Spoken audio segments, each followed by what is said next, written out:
নবীজি বললেন সালুনি, জিজ্ঞেস করো, তোমরা আমার ব্যাপারে সন্দেহ করছো। একজন জিজ্ঞেস করলেন, ইয়া রাসূলুল্লাহ, আমার বাবাকে? ওই সময় আরবে কেউ জানতো না। নবীজি সাল্লাল্লাহু আলাইহি ওয়াসাল্লাম বললেন, আবু হুযাফা। সুবহানাল্লাহ বলেন। তোমার বাপ হুযাফা। হুযাফার নাম তিনি ইতিপূর্বে শুনেনও নাই, জানতেনও না, উনি তার বাপ।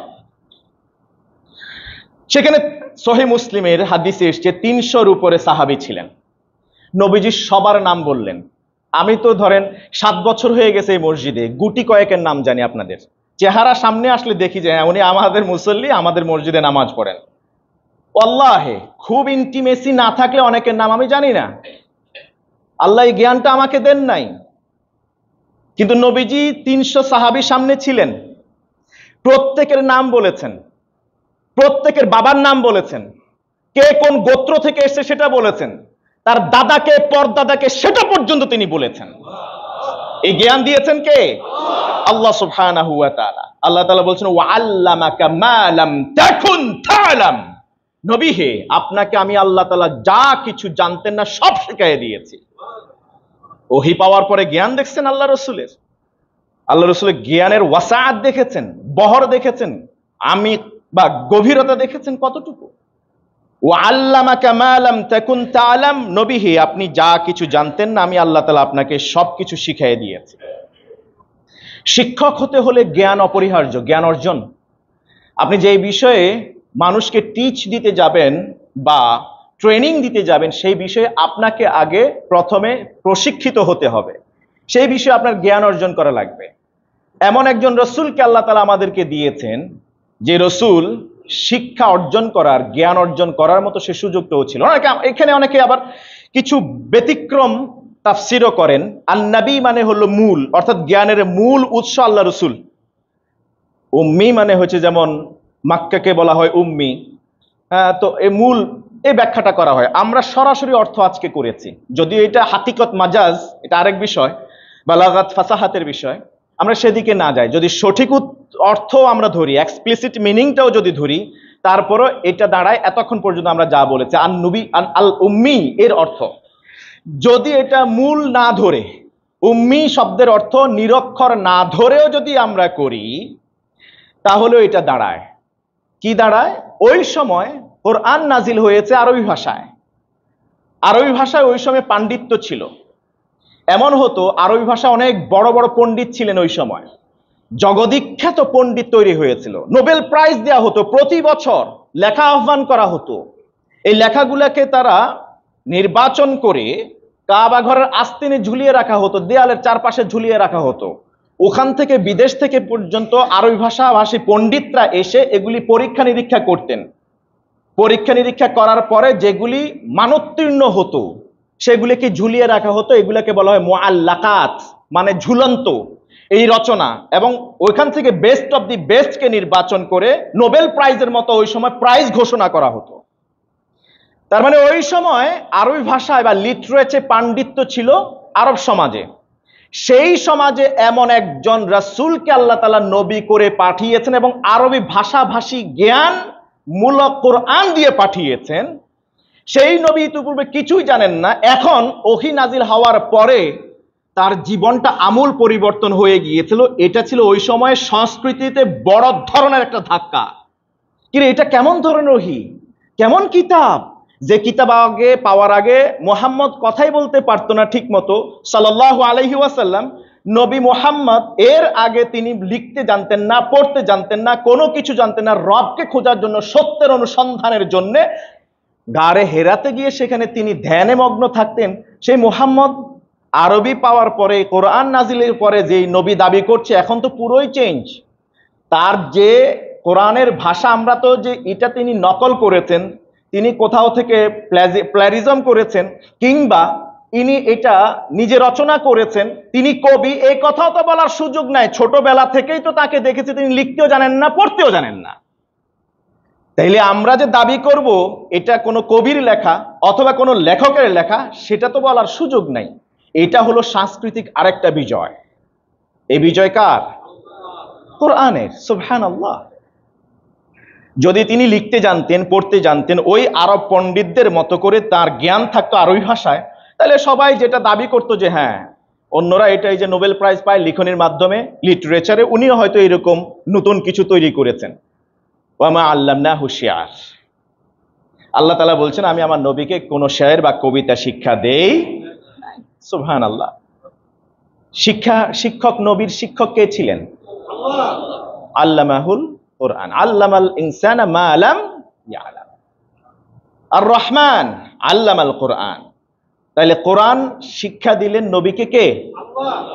কখনো কখনো আল্লাহ সরাসরি শিক্ষা দিয়েছেন নবীকে। সুবহানাল্লাহ। যখন ওহী নাজিল হতো নবীজির কাছে সবচেয়ে কঠিন পদ্ধতি ওহী নাজিলের, সেটা হলো মিসলা সালসালাতিল জারস।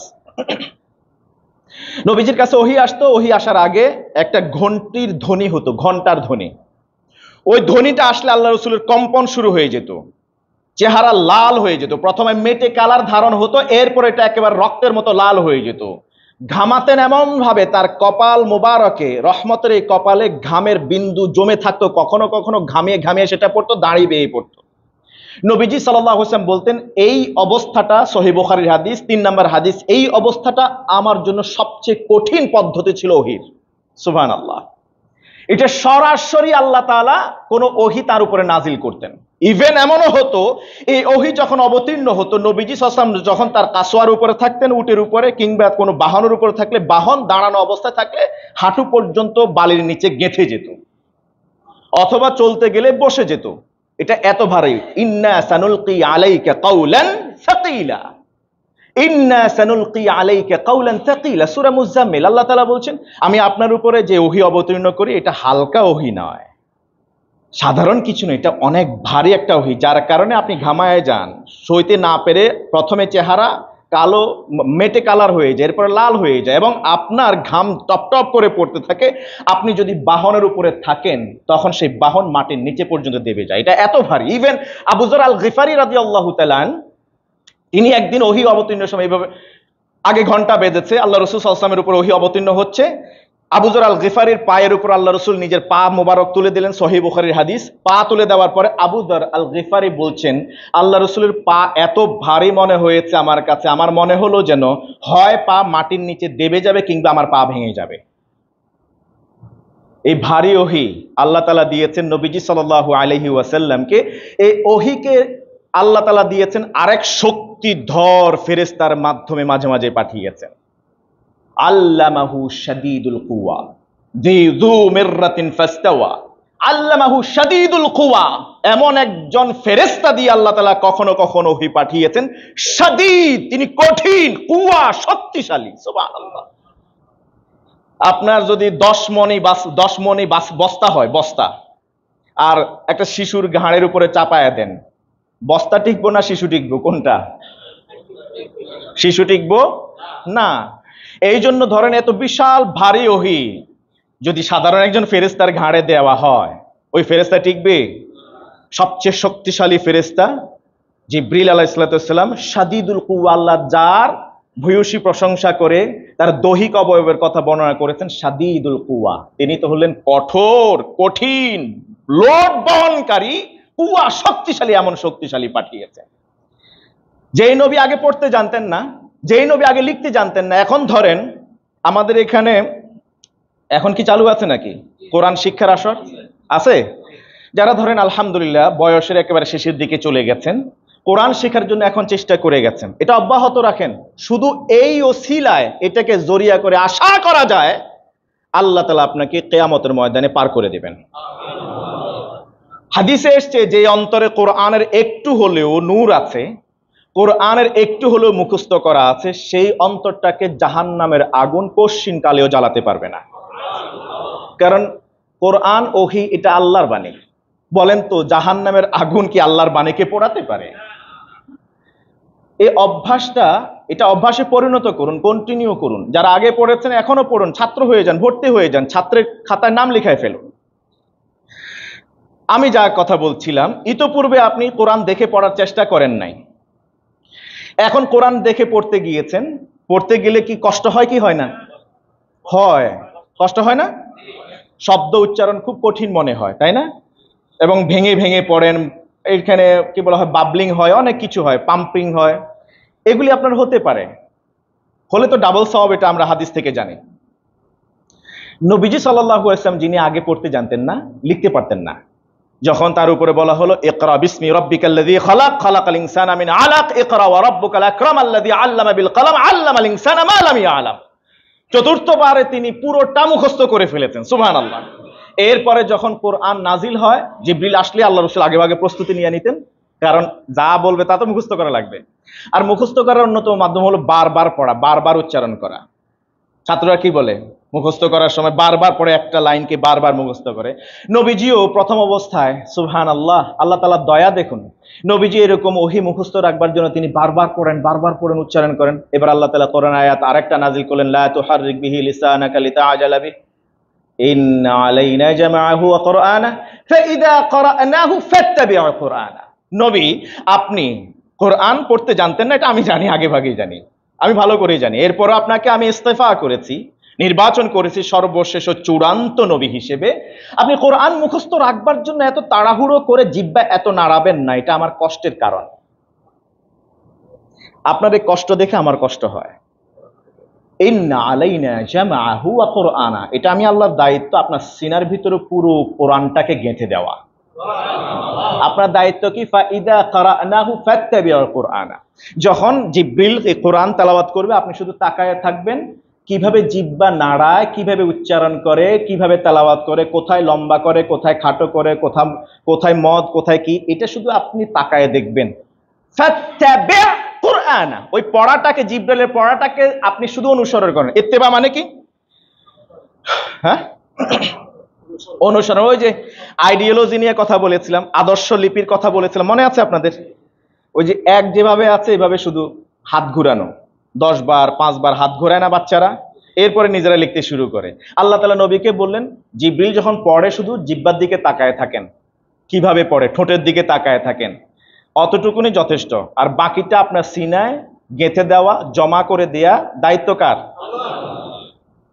এবার আপনি বুঝেন, কোরআনের বা থেকে শুরু করে মিনাল জিন্নাতি ওয়ান নাস, কমপ্লিট কোরআনটা পুরোটাই নবীজি সাল্লাল্লাহু আলাইহি ওয়াসাল্লামের সিনায় গেঁথে দিয়েছেন কে?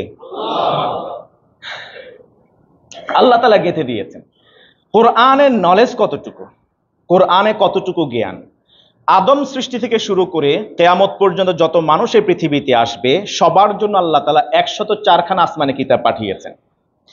104 খানা আসমানি কিতাবে পৃথিবীতে সপ্ত নবমণ্ডল, ভূমণ্ডল, জমিনের নিচে, সপ্ত জমিনে যা কিছু, সমুদ্রে অতল গহ্বর যা কিছু আছে, যত নলেজ দরকার, যা কিছু প্রয়োজন, সব আসমানি গ্রন্থগুলিতে আল্লাহ তাআলা বলে দিয়েছেন। তিবিয়ানাল লিকুল্লি শাই, সবকিছু আল্লাহ খুলে বলে দিয়েছেন। হাদিস থেকে জানা যায়, তাফসির ইবনে কাসির, তাফসির কুরতুবী সহকারে অন্যান্য গ্রন্থগুলিতে দেখবেন কোরআনে আল্লাহ তাআলা মেসেজ কতটুকু দিয়েছেন। আসমানি গ্রন্থ বাকি 103 খানার সব নলেজ আল্লাহ তাআলা গেদার করেছেন, জমা করেছেন মহাগ্রন্থ আল কোরআনে। এজন্য পূর্ব যুগের যত নবী রাসূল আল্লাহ তাআলা পাঠিয়েছেন, সব নবী রাসূল যত জ্ঞান জানতেন, সুবহানাল্লাহ, সব জ্ঞান আল্লাহ রাসূলকে আল্লাহ তাআলা দিয়েছেন কোরআনের মাধ্যমে। এই জন্য জানা যায় হযরত আব্দুল্লাহ ইবনে আব্বাস রাদিয়াল্লাহু তাআলা এই হাদিস বর্ণনা করেছেন, নবীজি সাল্লাল্লাহু আলাইহি ওয়াসাল্লাম যখন জন্মগ্রহণ করলেন তখন জান্নাতের দ্বাররক্ষী রিদওয়ান তিনি আসলেন, এসে বললেন, ইয়া মুহাম্মদ আবশির। সুবহানাল্লাহ বলেন। কখন? নবীজি যখন জন্মগ্রহণ করলেন। ইয়া মুহাম্মদ আবশির, হে নবী মুহাম্মদ আপনি শুভ সংবাদ গ্রহণ করুন। কোন বিষয়ে? এই পৃথিবীতে এমন একজন নবী কিংবা রাসূল বাকি নাই যাদেরকে আল্লাহ তাআলা যত জ্ঞান দিয়েছেন আল্লাহ তাআলা সব জ্ঞান আপনাকে দিয়েছেন। নবীজির জ্ঞানের বহর কত বেশি। আম্মা জান আয়েশা সিদ্দিকা রাদিয়াল্লাহু তাআলা আনহাকে প্রশ্ন করা হলো, কাইফা কানা খুলুকুন নবী, নবীজির চরিত্র কেমন? তিনি বললেন, খুলুকুহু কুরআন। তার মানে হলো, বলা হতো যখনই নবীজি জমিন দিয়ে হেঁটে যেতেন ওই কোরআনটা জীবন্ত মানুষ হিসেবে নবীজির মুজাসসাম নমুনায় হেঁটে যেত। নবীজিকে বলা হতো এটা একটা জীবন্ত কোরআন। সুবহানাল্লাহ। তাহলে কোরআনের যত, আপনি আজকে দেখেন না, যত সায়েন্স এন্ড টেকনোলজির ইনভেনশন হয়েছে, ইনোভেশন হয়েছে, সবকিছু কোরআন থেকে নেওয়া, সব কোরআন থেকে নেওয়া। এই জন্য most scientific prophet ever on the earth, he was nothing but the prophet Muhammad সাল্লাল্লাহু আলাইহি ওয়াসাল্লাম। কেউ না, নবীজি ছিলেন সবচেয়ে বড় সায়েন্টিফিক বিজ্ঞানী ছিলেন। আল্লাহু আকবার। আমি শুধু বুঝাতে চাই, যেই নবী নবুয়ত পাওয়ার আগে তিনি কিছুই পারতেন না, কিছুই জানতেন না, নবুয়তের এমন কি কারিশমেটিক প্রভাব, ইম্প্যাক্ট নবীর উপরে আসলো, সেই নবী এখন সবকিছু জানেন, পুরো সমাজকে নেতৃত্ব দেন, পুরো রাষ্ট্রকে তিনি নেতৃত্ব দেন, গাইড করেন। সুবহানাল্লাহ। এবং তার এই দীর্ঘ 23 বছরের জিন্দেগিতে জীবনে কখনো তার স্খলন হয় নাই, কোনো ভুল সিদ্ধান্ত তিনি দিতে পারেন না, দেন নাই। সুবহানাল্লাহ। অথচ এই কোরআন আমাদের ঘরে, এ কোরআন আমাদের সিনায়, এ কোরআন আমাদের মুখস্থ জেহেনে, এ কোরআন সর্বত্র পাওয়া যায়। আমার তো মনে হয় পৃথিবীতে সবচেয়ে সস্তা কিনতে পাওয়া যায়, কথা বলে না, কারণ কোরআন মানুষ হাদিয়া দেয়, ফ্রিতে পাওয়া যায়, ফ্রিতে। অথচ সে কোরআন অনুযায়ী আমি নিজে চলছি না, পরিবার চালাইতেছি না, সমাজ লিড করছি না, এ কোরআনের আদলে রাষ্ট্র পরিচালনা করছি না, অথচ মদিনার মতো রাষ্ট্র চাই। কত বড় ধরনের তামাশা এটা। আল্লাহ আমাদেরকে বুঝার তৌফিক দান করুন। ম্যানেজমেন্টের ছাত্র হিসেবে আমি এটা বলি, right man at the right place at the right time, এটা খুব জরুরি। রাইট ম্যান, সঠিক মানুষ, সঠিক সময়ে সঠিক জায়গায়, এটা জরুরি।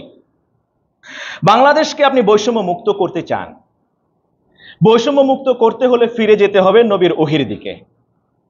যখন ওহী নাজিল হওয়ার আগে চারদিকে বৈষম্য আর বৈষম্য, মিরাসে উত্তরাধিকারীতে নারীদের কোনো স্থান ছিল না। জন্মের আগেই নারীদেরকে জানা থাকলে মেরে ফেলা হতো তার মা সহকারে, জন্মের পরে জানা হলে মেয়েটাকে জীবন্ত কবর দেয়া হতো। বাবারা তো এমন কুলাঙ্গার ছিল, মেয়ে জন্মগ্রহণ হয়েছে শুনলে তারা সমাজে আসা বন্ধ করে দিত, ইভেন রাস্তায় চলতে গেলে মুখটা ঢেকে রাখতো। তা সুয়াদ্দা বুঝু, তাদের চেহারা কালো হয়ে যেত। এবং তারা চিন্তা করত, ভাবতো, সিদ্ধান্তহীনতায় ভুগতো, এই বাচ্চাটাকে জীবিত রাখবে নাকি জীবন্ত পুঁতে ফেলবে। এটা কি বৈষম্য ছিল না? কালো ধলোর মধ্যে কত পার্থক্য ছিল, সেই পার্থক্য কি ছিল শেষ পর্যন্ত?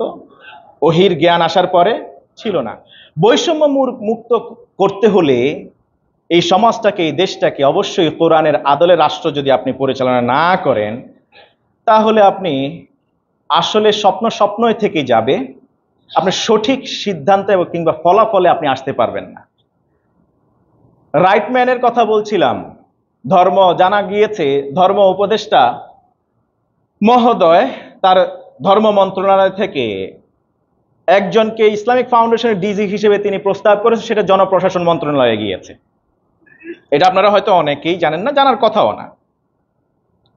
সেটা সেখানে আটকিয়ে দেয়া হয়েছে এবং জনপ্রশাসন মন্ত্রণালয় থেকে কয়েকজনকে এই ব্যক্তির ব্যাপারে, যাকে ধর্ম উপদেষ্টা মহোদয় প্রস্তাব করেছেন ডিজি হিসেবে ইসলামিক ফাউন্ডেশনের, তার ব্যাপারে ভেরিফিকেশনও হয়েছে, পজিটিভ রিপোর্টও গিয়েছে। এরপরেও কোনো এক অদ্ভুত, অজানা, অজ্ঞাত শক্তি সেই ফাইলটা আটকে দিয়েছে। আচ্ছা বলেন দেখি, যদি রাইট জায়গায় রাইট টাইমে রং মানুষকে দেওয়া হয়, ওই জায়গাটা কি ঠিক থাকবে?